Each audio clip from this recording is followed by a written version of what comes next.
Humankind is obsessed with time, measuring it, dividing it, observing it, and most recently, controlling it.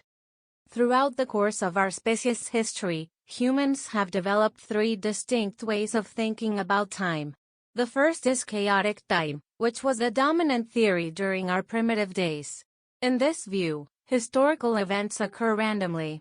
There's no point in trying to determine the causes of events or to try and improve society because history doesn't follow a path and there's nothing people can do to influence it. The second theory of time, which became prevalent during the classical period, was cyclical time. The idea was that events occurred in cycles, much like the rotation of the Earth, the orbit of the Moon, or the precession of the zodiac. Humans can participate in and shape history by performing the right actions at the right times, thus winning favor from the gods. As such, this theory gives people more agency than in chaotic time.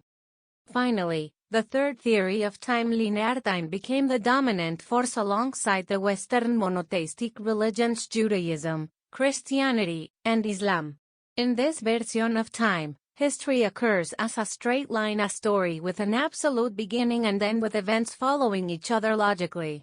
This theory enabled humanity to liberate itself completely from the shackles of fate. People didn't need to believe anymore that they were powerless in the face of external events because they could influence the story directly. But linear time also cuts people off from natural cycles and their relationship to something greater than themselves. For example, by suppressing the flow of a river by the myth, we might think we're stopping a flood cycle.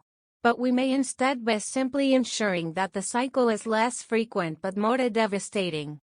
No Western nation denies natural rhythms and proclaims its freedom from them more than America. Perhaps for that reason, those rhythms play out even more dramatically there than elsewhere. Like other Western societies, America follows the cyclical cycle, a temporal sequence of 100 years around the length of a human lifespan.